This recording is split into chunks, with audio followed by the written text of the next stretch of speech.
जरा गौर से इस टाइमलाइन को देखिए। मैं आपको बता दूं 1:38 पर इंजन 1 स्विच कट ऑफ से रन हो गया था, रन में गया है।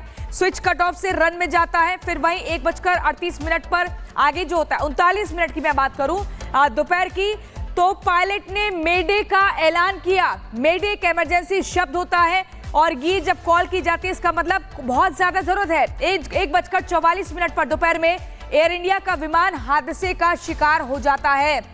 तो कुछ ही सेकंड्स में, कुछ ही मिनट्स में क्या कुछ हुआ ये मैंने आपको बताया। एयरक्राफ्ट एक्सीडेंट इन्वेस्टिगेशन ब्यूरो की रिपोर्ट में एयर इंडिया विमान के कॉकपिट में बैठे दोनों पायलट की बात का भी जिक्र किया गया है।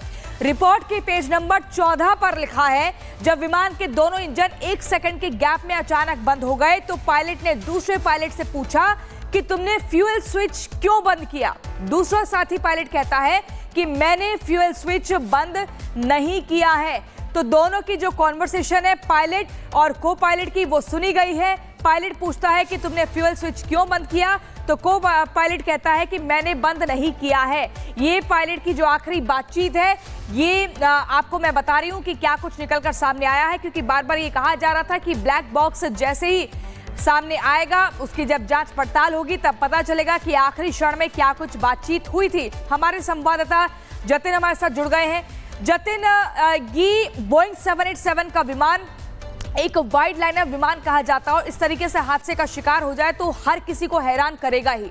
लेकिन जब ये रिपोर्ट सामने आती है 15 पन्नों की, तो इसमें सिलसिलेवार तरीके से बाकायदा टाइमिंग मेंशन होती है, पायलट्स की कॉन्वर्सेशन का जिक्र होता है और यहाँ पर मुख्य तौर पर जो वजह है वो फ्यूल स्विच को लेकर हो रही है। पायलट को पायलट से कहते हैं कि आपने फ्यूल स्विच क्यों बंद किया, और वो कहते हैं कि मैंने बंद नहीं किया। इसको लेकर और क्या जानकारी? बिल्कुल, देखिए 32 सेकंड की उस पूरी टाइमलाइन का जिक्र इस रिपोर्ट के अंदर किया गया है। हालांकि अभी तक हर कोई ये सवाल खड़े कर रहा था कि दोनों इंजन एक साथ बंद कैसे हुए। ये रिपोर्ट उस सवाल का जवाब दे रही है और जवाब ये है कि फ्यूल स्विच बंद हो गया। हालांकि इसको लेकर जब ब्लैक बॉक्स में दोनों ही पायलट, एक पायलट और एक उसका को पायलट, दोनों के बीच में बातचीत का भी जिक्र इस रिपोर्ट में किया गया है, जिसमें पायलट बोल रहा है कि फ्यूल स्विच बंद क्यों किया। उसकी तरफ से जवाब आ रहा है कि मैंने नहीं किया। मेडे मेडे करके जो कोड है इमरजेंसी बात जो है वो एटीसी को भेजने की कोशिश भी की गई, लेकिन टाइमिंग बहुत कम। देखिए 1 सेकंड के अंदर जैसे ही फ्यूल स्विच ऑफ होता है, 1 सेकंड के अंदर पहला इंजन जो है वो बंद होना शुरू होता है और दूसरा इंजन महज 4 सेकंड के अंदर बंद हो जाता है। तो कहीं ना कहीं ये इन्वेस्टिगेशन बता रही है कि फ्यूल का जो सप्लाई था वो इंजन के पास नहीं हुआ और यही कारण था कि जो एक तरीके से दोनों इंजन डैमेज हुए, दोनों इंजन वर्क करना बंद किए और जो विमान 180 नॉटिकल माइल्स के रफ्तार से टेक ऑफ कर रहा था वो सडनली नीचे गिरना शुरू हो गया। आपने वो तस्वीरें देखी थी जब 12 जून को यह हादसा हुआ। एयरपोर्ट की बाउंड्री क्रॉस ही किया था विमान, जो पास में हॉस्टल था डॉक्टर्स का, वहां पर जाकर नीचे गिर जाता है। तो कहीं ना कहीं कॉज अब बिल्कुल क्लियर है कि फ्यूल का जो सप्लाई था वो इंजन की तरफ नहीं हुआ। अब सवाल ये खड़ा होता है कि आखिरकार ये फ्यूल का जो कट ऑफ है वो किस तरीके से हुआ और जो दोनों पायलट्स के बीच की बातचीत है वो कई सवाल खड़े कर रही है। क्या कोई टेक्निकल एरर था, क्या कोई ह्यूमन एरर था? इसको लेकर अब आगे डिटेल जो इन्वेस्टिगेशन है वो इसमें पूरे मामले में की जा रही है। हालांकि इस रिपोर्ट में बोइंग या बोइंग का इंजन बनाने वाली कंपनी को अभी तक कोई भी वार्निंग लेटर इशू नहीं किया गया है। हालांकि यह भी देखना होगा कि फ्यूल कट ऑफ होने के पीछे का कारण क्या था। हालांकि जितने भी एक्सपर्ट थे वो इस बात की आशंका लगातार जता रहे थे कि जो फ्यूल का इस्तेमाल बोइंग 787 में किया जा रहा था, क्या वो फ्यूल गलत था। हालांकि इसको लेकर भी रिपोर्ट में क्लैरिटी दी गई है कि जिन टैंकर से बोइंग 787 के अंदर फ्यूल भरा गया था उसके सैंपल भी, उस पेट्रोल के सैंपल लिए गए, उस टैंकर से सैंपल लिए गए, तो किसी भी तरीके की आपत्तिजनक या कोई फाउल प्ले उसके अंदर नजर नहीं आया।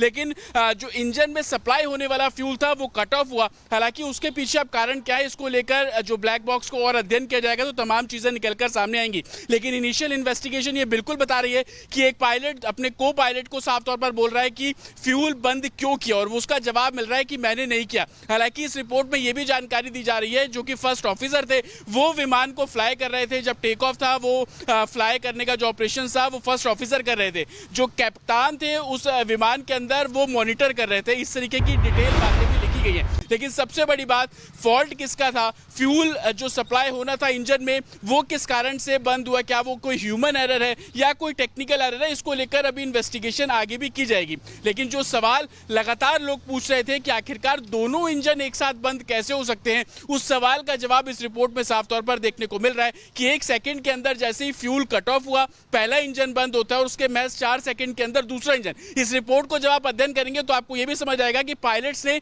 दोबारा से इंजन को स्टार्ट करने की कोशिश की। इस रिपोर्ट में यह भी बताया गया है कि कोशिश उस 32 सेकंड के अंदर यह की जा रही थी कि पहला इंजन जो बंद हुआ उसको किसी तरीके से रीस्टार्ट किया जाए। यह भी जानकारी मिल रही है कि कुछ टेक्निकल ऐसी चीजें थी कि पहला इंजन स्टार्ट होने की कवायद कर रहा था लेकिन दूसरा इंजन की तरफ से उसको सपोर्ट नहीं मिला और यही कारण है कि 32 नहीं सेकंड पकड़ के पाया। अंदर जो ठीक है जतिन, आप हमारे साथ बने रहिए। मैं एक बार दर्शकों को बता देती हूं कि आखिर जो अहमदाबाद एयर इंडिया विमान हादसे का जो शुरुआती जांच रिपोर्ट है उसके बाद कई सवाल खड़े हो रहे हैं।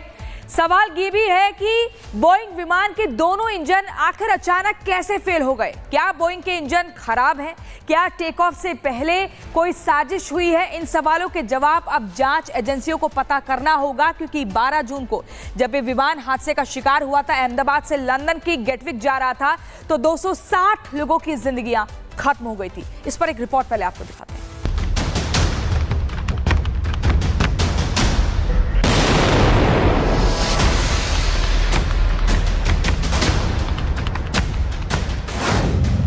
तारीख 12 जून 2025,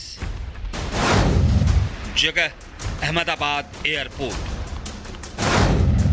विमान एयर इंडिया ड्रीम लाइनर। एक ऐसा हादसा जिसे भूल पाना मुश्किल है और भूल पाना मुश्किल है उस दर्दनाक दोपहर की यादें। 32 सेकंड में सैकड़ों परिवार के घरों में मातम छा गया। पूरा का पूरा परिवार खत्म हो गया और किसी की पहली उड़ान आखिरी साबित हुई। इस हादसे के बाद पूरी दुनिया में एक ही सवाल था कि आखिरकार एयर इंडिया ड्रीमलाइनर कैसे हादसे का शिकार हो गया। उस वक्त लोग अलग अलग अनुमान लगा रहे थे, लेकिन अब जो रिपोर्ट आई है वो चौंकाने वाली है। रिपोर्ट के मुताबिक टेक ऑफ के 1 सेकंड बाद विमान के दोनों इंजन अपने आप बंद हो गए थे, जिसके बाद विमान क्रैश की नौबत आ गई। रिपोर्ट के मुताबिक टेक ऑफ के तुरंत बाद फ्यूल स्विच बंद हो गए थे और दोनों इंजन में फ्यूल जाना बंद हो गया था। हालांकि इंजन फेल होने के बाद रैम एयर टरबाइन चालू किया गया, लेकिन तब तक काफी देर हो चुकी थी। पायलट ने 1:39 पर मेडे कॉल किया और फिर विमान 32 सेकंड हवा में रहने के बाद हादसे का शिकार हो गया। ऐसे में सवाल यह है कि टेक ऑफ के तुरंत बाद क्यों बंद हुए दोनों इंजन। कॉकपिट वॉइस रिकॉर्डर से पता चला है कि दोनों पायलट कट ऑफ को लेकर असमंजस में थे। वैसे अभी ये शुरुआती जांच है। बता दें कि एयर इंडिया ड्रीमलाइनर में कुल 242 यात्री सवार थे, जिनमें से 241 की मौत हो गई थी। विमान टेक ऑफ के बाद बीजे मेडिकल कॉलेज हॉस्टल की इमारत से टकरा गया था, जिसके चलते हॉस्टल के छात्रों की मौत हो गई, जबकि कई घायल भी हुए थे। कुल मिलाकर हादसे में 270 लोगों की जानें गई थी। Bureau report, Republic Bharat.